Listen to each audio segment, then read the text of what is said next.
तो दोस्तों, जैसे एमसीयू की शुरुआती 3 फेज यानी इन्फिनिटी सागा का मेन विलेन था थैनोस, वैसे ही इसके अगले 3 फेज यानी मल्टीवर्स सागा का मेन विलेन है कैंग द कॉन्करर।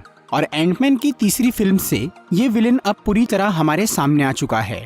एमसीयू की इस 31st मूवी में एंटमैन का सामना होता है एक ऐसे आदमी से जिसने समय और ब्रह्मांड को जीत लिया था। अगर आप इस फिल्म को अच्छी तरह समझना चाहते हैं तो ये वीडियो देखते रहिए। आज मैं Ant Man and the Wasp Quantumania movie को शॉर्ट में एक्सप्लेन करूंगा, तो आइए देखते हैं।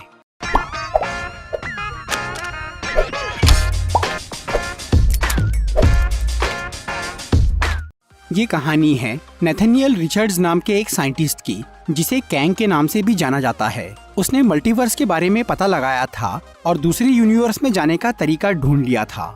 लेकिन मल्टीवर्स में सिर्फ एक ही नेथनियल यानी कैंग नहीं है, बल्कि और भी कई यूनिवर्स में कैंग के बहुत सारे वेरिएंट्स मौजूद है और उन सब ने ही टाइम ट्रेवल और मल्टीवर्स की खोज कर ली थी। जिसके बाद वो सब अलग अलग यूनिवर्स में जाकर एक दूसरे से मिलने लगे और अपनी नॉलेज और टेक्नोलॉजी आपस में शेयर की। पर कैंग के ज्यादातर वेरिएंट्स बहुत बुरे थे, इसीलिए उन्होंने अपनी पावर का गलत इस्तेमाल करना शुरू किया। वो लोग हर यूनिवर्स पर कब्जा करने लगे। उन्होंने आपस में बहुत लड़ाइयाँ की और समय के साथ काफी छेड़छाड़ की। इससे मल्टीवर्स बिल्कुल अनस्टेबल हो गया और इनकर्जन्स काफी बढ़ गए, यानी कई ब्रह्मांड आपस में टकराने लगे। लेकिन ये सब देखकर नेथनियल के एक वेरिएंट, जिसे कैंग द कॉन्करर भी कहा जाता है, उसे बहुत बुरा लगा और उसने अपने बाकी वेरिएंट्स को रोकने का फैसला किया। इस काम के लिए उसने बाकी कैंग के यूनिवर्स को बर्बाद करना शुरू कर दिया, ताकि इससे उनका वजूद ही मिट जाए और मल्टीवर्स फिर से स्टेबल हो जाए। फिर उसने एक एक करके कई प्लैनेट्स, यूनिवर्स और टाइमलाइंस को तबाह कर दिया, जिससे धीरे धीरे दूसरे कैंग खत्म होने लगे। लेकिन जब इस बारे में बाकी कैंग को पता चला तो उन्होंने उस कॉन्करर को रोकने के लिए आपस में एक ग्रुप बनाया, जिसे काउंसिल ऑफ कैंग्स कहा जाता है। इस काउंसिल में हजारों कैंग शामिल थे, लेकिन सिर्फ 3 लोग इस ग्रुप के लीडर थे और इस पूरी काउंसिल का मकसद था अपने अस्तित्व को बचाना, जिसके लिए फिलहाल सबसे बड़ा खतरा था कैंग द कॉन्करर। इसलिए उन सब ने मिलकर कॉन्करर को रोकने का एक प्लान बनाया। वैसे तो वो सब उसे मारना चाहते थे, पर ऐसा करने से कोई दूसरा कैंग उसकी जगह ले सकता था। इसीलिए काउंसिल के लीडर्स ने उस कैंग को क्वांटम रेल्म में कैद करने का फैसला किया, क्योंकि क्वांटम रेल्म एक ऐसी जगह है जो कि स्पेस और टाइम से परे है। वहाँ पर कुछ भी करने से ब्रह्मांड और समय पर कोई असर नहीं पड़ता। फिर काउंसिल ऑफ कैंग्स ने मिलकर कॉन्करर के मल्टीवर्सल स्पेसशिप को खराब कर दिया और उसे क्वांटम रेल्म में भेज दिया। उस टाइम पर जेनेट वैन डायन भी क्वांटम रेल्म में फंसी हुई थी और उसे वहाँ रहते हुए कुछ साल हो गए थे। जब कैंग वहाँ पहुँचा तो उसकी मुलाकात जेनेट से होती है और वो जेनेट को बोलता है कि वो गलती से वहाँ आ गया है। फिर उन दोनों में दोस्ती हो जाती है और जब कैंग को ये पता चलता है कि जेनेट भी एक साइंटिस्ट है, तो वो अपना स्पेसशिप सुधारने के लिए उससे मदद मांगता है और वो जेनेट से ये वादा करता है कि वो उसे घर छोड़ देगा और उसका बीता हुआ वक्त भी लौटा देगा। इसीलिए वो दोनों उस स्पेसशिप को ठीक करना शुरू कर देते हैं। पर उस शिप की सबसे बड़ी प्रॉब्लम ये थी कि उसका पावर कोर बहुत डैमेज हो गया था, जिसे ठीक करना बेहद मुश्किल था। लेकिन जेनेट और कैंग काफी समय और मेहनत लगाकर उस पावर कोर को ठीक कर ही देते हैं, जिसे शिप में लगाते ही वो चालू हो जाता है। कैंग का वो स्पेसशिप न्यूरोकाइनेटिक था, मतलब वो उसके दिमाग से जुड़ा हुआ था। इसीलिए जब जेनेट उसे छूती है तब उसे कैंग की असलियत पता चल जाती है कि उसने कई ब्रह्मांडों को तबाह किया है, जिसकी वजह से उसे क्वांटम रेल्म में कैद किया गया है। ये सब देखकर जेनेट बहुत डर जाती है और उसे लगता है कि उसने गलत आदमी की मदद कर दी, क्योंकि कैंग वहाँ से निकलने के बाद भी वही सब काम करने वाला था। इसलिए जेनेट उसके खिलाफ हो जाती है। हालांकि कैंग उसे बोलता है कि वो उसकी दुनिया को बख्श देगा और वो खुशी खुशी अपनी बेटी के साथ रह सकेगी। लेकिन जेनेट अपनी पर्सनल लाइफ को छोड़कर पूरी मल्टीवर्स को बचाने का फैसला करती है और वो कैंग के शिप का पावर कोर लेकर भाग जाती है। फिर वो उस कोर को अपनी पिम पार्टिकल डिस्क से बहुत बड़ा कर देती है, ताकि वो शिप में लगाने लायक न बचे और कैंग हमेशा के लिए क्वांटम रेल्म में फंस जाए। इसके बाद जेनेट वहाँ से भाग जाती है और कैंग उस पावर कोर के बिना अपने स्पेसशिप को चालू नहीं कर पाता। लेकिन क्योंकि अब उसे अपना आर्मर वापस मिल गया था, इसीलिए वो बहुत शक्तिशाली बन गया था। फिर वो अपने आर्मर की मदद से क्वांटम रेल्म पे कब्जा करना शुरू करता है और वहाँ वो अपना बहुत बड़ा साम्राज्य बना लेता है, इस उम्मीद में कि वो किसी दिन वहाँ से बाहर निकलेगा और अपनी फौज से काउंसिल ऑफ कैंग्स को हराएगा। दूसरी तरफ जेनेट क्वांटम रेल्म में भागती फिर रही थी और उसने वहाँ रहने वाले कई लोगों के साथ मिलकर कैंग के खिलाफ जंग भी लड़ी, पर उसकी ताकत के आगे कोई नहीं टिक पाया और कैंग की सल्तनत बढ़ती ही गई। लेकिन इतने साल में भी वो अपने पावर कोर को ठीक नहीं कर पाया। उसे छोटा करने के लिए कैंग को पिम पार्टिकल्स की जरूरत थी, जो कि सिर्फ जेनेट के पास ही मिल सकता था। इसीलिए कैंग ने कई साल तक उसकी तलाश की। फिर 2018 में जेनेट हैंक पिम की मदद से क्वांटम रेल्म से बाहर निकल गई और उसने ये कसम खाई कि वो दोबारा कभी क्वांटम रेल्म में नहीं जाएगी। इस तरह से कुछ साल बीत जाते हैं और अब 2025 में हैंक पिम और स्कॉट लैंग के परिवार खुशी खुशी साथ में रह रहे थे। स्कॉट की बेटी कैसी भी अब अपने पिता की तरह दूसरों की मदद कर रही थी और उसके पास भी खुद का एक एंटमैन सूट था। इसके साथ ही वो क्वांटम रेल्म की स्टडी भी कर रही थी और इस काम के लिए उसने हैंक और होप की मदद से एक क्वांटम सैटेलाइट बना लिया था, जिसके बारे में जेनेट को कुछ नहीं पता था। फिर एक दिन कैसी सबको अपना वो सैटेलाइट दिखाती है और वो उसे क्वांटम रेल्म में सिग्नल भेजना शुरू करती है। लेकिन ये देखकर जेनेट बहुत डर जाती है और वो तुरंत उस सैटेलाइट को बंद कर देती है, पर तब तक काफी देर हो गई थी। उधर क्वांटम रेल्म में कैंग को वो सिग्नल मिल जाता है और वो उसके रिस्पॉन्स में कैसी के सैटेलाइट पर एक पोर्टल भेज देता है, जो कि स्कॉट और हैंक के पूरे परिवार को क्वांटम रेल्म के अंदर खींच लेता है। लेकिन वो सब लोग वहाँ पर दो अलग अलग ग्रुप में पहुँचते हैं। एक तरफ स्कॉट और कैसी थे, जो कि कैंग के खिलाफ लड़ने वाले फ्रीडम फाइटर्स के पास पहुँच गए थे, और दूसरी तरफ हैंक, होप और जेनेट थे, जो कि स्कॉट और कैसी की तलाश में भटक रहे थे। फिर जेनेट का ग्रुप क्राइलर नाम के एक आदमी से मिलने जाता है, जो कि पहले एक फ्रीडम फाइटर था, लेकिन अब वो कैंग के साथ मिल चुका था और वो जेनेट और उसके साथियों को पकड़वाने की कोशिश करता है। पर वो लोग क्राइलर से लड़के उसका स्पेसशिप लेकर भाग जाते हैं और तब जेनेट हैंक और होप को कैंग के बारे में सब कुछ बता देती है। उधर स्कॉट और कैसी जिन फ्रीडम फाइटर्स के साथ में थे, उन पर कैंग का एक खास सोल्जर मोडॉक हमला कर देता है। मोडॉक असल में डैरेन क्रॉस यानी येलो जैकेट था। कुछ साल पहले जब स्कॉट ने उसका सूट खराब किया था, तब डैरेन मरा नहीं था, बल्कि वो क्वांटम रेल्म में पहुंच गया था और उसके शरीर की बनावट बहुत बिगड़ गई थी।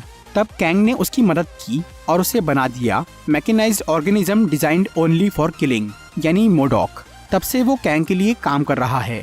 फिर मोडॉक स्कॉट और कैसी और उन सभी फ्रीडम फाइटर्स को पकड़ लेता है और वो उन्हें कैंग के किले में ले जाकर कैद कर देता है, जहाँ पर कैंग स्कॉट से आकर मिलता है और वो उसे अपने शिप का पावर कोर ठीक करने के लिए बोलता है, जिसके बदले में वो उन्हें घर छोड़ने का वादा करता है। पहले तो स्कॉट इसके लिए नहीं मानता, लेकिन जब कैंग उसे कैसी को मारने की धमकी देता है तो वो राजी हो जाता है। इसके बाद स्कॉट उस बड़े से पावर कोर के नीचे जाता है। वहाँ पर उस कोर की शक्ति की वजह से स्कॉट के हजारों वेरिएंट्स बन जाते हैं, जो कि साथ मिलकर उस कोर को छोटा करने की कोशिश करते हैं, पर उनसे वो काम नहीं हो पाता।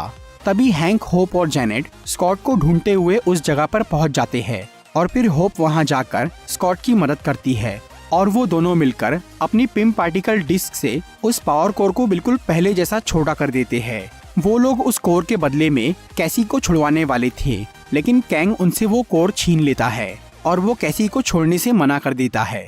इसीलिए स्कॉट और होप कैंग से लड़ना शुरू करते हैं, पर वो उन्हें हरा देता है और फिर वो जेनेट को किडनैप कर लेता है, क्योंकि जेनेट एक जीनियस साइंटिस्ट थी और कैंग का मानना था कि वो उसके काम आ सकती है। इसी दौरान मोडॉक हैंक पिम के स्पेसशिप पर हमला करके उन्हें मारने की कोशिश करता है, लेकिन तभी कुछ बड़ी चींटियां वहां आकर हैंक को बचा लेती है।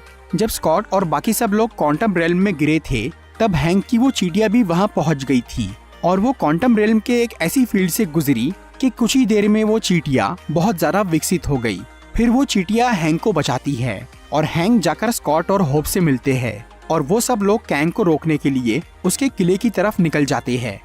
दूसरी तरफ कैंग उस पावर कोर से अपना शिप चालू करता है। इस बार वो अपने पूरे किले और फौज के साथ क्वांटम रेल्म से बाहर निकलने वाला था, ताकि वो काउंसिल ऑफ कैंग्स को खत्म कर सके। लेकिन इसी दौरान कैसी कैद से छूट जाती है और वो सभी कैदियों को भी छुड़वा लेती है। फिर वो उस टावर से क्वांटम रेल्म के सभी फ्रीडम फाइटर्स को एक मैसेज भेजती है और सबको जंग के लिए उकसा देती है। तभी मोडॉक वहां आकर कैसी पे हमला करता है, पर कैसी उससे लड़के उसे हरा देती है और वो मोडॉक को समझाकर उसे अपनी टीम में शामिल कर लेती है। फिर स्कॉट, होप और हैंक भी वहां पहुंच जाते हैं और स्कॉट जायंट मैन बनकर कैंग के पूरे शहर को बर्बाद करना शुरू करता है, जिसमें सभी फाइटर्स भी वहां आकर उसकी मदद करते हैं। इसी बीच कैंग अपने किले के साथ वहां से भागने की कोशिश करता है, पर स्कॉट उसके किले को तबाह कर देता है, जिससे कैंग बहुत गुस्सा हो जाता है और वो बाहर निकलकर सबको अपनी पावर से मारना चालू करता है। लेकिन तभी हैंक पिम अपनी चींटियों की विशाल सेना के साथ वहां आ जाते हैं और वो कैंग पर हमला कर देते हैं। इसीलिए कैंग एक एनर्जी शील्ड बनाकर खुद को बचाने लगता है, पर तभी मोडॉक वहां आकर कैंग की वो शील्ड तोड़ देता है, जिससे सभी चींटियां कैंग के ऊपर भिड़ जाती है। लेकिन उधर डैरेन यानी मोडॉक बहुत घायल हो जाता है और वो मर जाता है। दूसरी तरफ जेनेट कैंग के कंप्यूटर और पावर कोर की मदद से धरती पर जाने का एक पोर्टल खोल देती है, जिससे हैंक, होप, जेनेट और कैसी बाहर निकल जाते हैं। पर स्कॉट के बाहर जाने से पहले कैंग वहां आ जाता है, जो कि उन चींटियों से बच निकला था, और वो उस पोर्टल से भागने की कोशिश करता है, पर स्कॉट उससे लड़कर उसे रोके रखता है। लेकिन कैंग उस पर बहुत भारी पड़ता है, इसलिए स्कॉट अपने पास की दोनों तरह की पिम पार्टिकल डिस्क से उस पावर कोर पे हमला कर देता है, ताकि वो कोर खराब हो जाए और कैंग कभी बाहर ना निकल पाए। ये देखकर कैंग उस पोर्टल की तरफ भागता है, लेकिन तभी होप वापस क्वांटम रेल्म के अंदर आती है और वो कैंग को रोक देती है। फिर स्कॉट और होप दोनों मिलकर कैंग से लड़ते हैं और वो उसे उस अनस्टेबल पावर कोर में धकेल देते हैं, जिससे वो कोर फट जाता है और कैंग मर जाता है। लेकिन इससे वो पोर्टल भी बंद हो जाता है। पर उधर बाहर की दुनिया में कैसी के उस सैटेलाइट में अब काफी सारी इंफॉर्मेशन जमा हो गई थी, जिसकी मदद से कैसी एक नया पोर्टल बनाने में कामयाब हो जाती है और वो स्कॉट और होप को क्वांटम रेल्म से बाहर निकाल लेती है। इसके बाद सब कुछ फिर से नॉर्मल हो जाता है। लेकिन स्कॉट को अब बार बार कैंग की वो बात याद आ रही थी कि अगर वो क्वांटम रेल्म से बाहर नहीं निकल पाया तो बहुत बड़ी अनहोनी हो जाएगी। ये सोचकर स्कॉट काफी परेशान रहने लगता है। मूवी के मिड क्रेडिट सीन में हमें काउंसिल ऑफ कैंग्स के तीनों लीडर नजर आते हैं, जिन्हें ये पता चल गया था कि क्वांटम रेल्म में कैद कैंग द कॉन्करर मर गया है, और वो सब इस बात से काफी घबराए हुए थे, क्योंकि जिस कैंग से उन लोगों को डर लगता था उसका किसी और के हाथों मारे जाना उनके लिए काफी चिंता की बात थी। ऊपर से अब धरती के कई लोगों को मल्टीवर्स के बारे में पता चल गया था, इसीलिए काउंसिल के लीडर्स को ये लग रहा था कि धरतीवासी उनसे मल्टीवर्स की सत्ता न छीन ले। इसी वजह से उन्होंने मल्टीवर्स में मौजूद सभी कैंग को मिलने के लिए बुलाया था, ताकि वो उनसे इस बारे में बात कर सके। मूवी के पोस्ट क्रेडिट सीन में हमें 1920 का समय दिखाया जाता है, जहां कैंग का एक वेरिएंट जिसका नाम विक्टर टाइमली था, वो टाइम के बारे में एक प्रेजेंटेशन दे रहा था, जिसे सुनने के लिए कई लोग आए थे और उसमें लोकी और मोबियस भी शामिल थे, जो कि कैंग को हराने के लिए उसकी जानकारी इकट्ठा कर रहे थे। तो दोस्तों, ये थी Ant Man and the Wasp Quantumania की एक्सप्लेनेशन वीडियो। अगर आपको ये वीडियो अच्छी लगी हो तो इसे लाइक और शेयर जरूर करिए, और ऐसी इंटरेस्टिंग वीडियोस देखने के लिए सब्सक्राइब कीजिए हमारा चैनल और इस बेल को दबाइए, ताकि आपको हमारी वीडियोस सही टाइम पर मिल सके।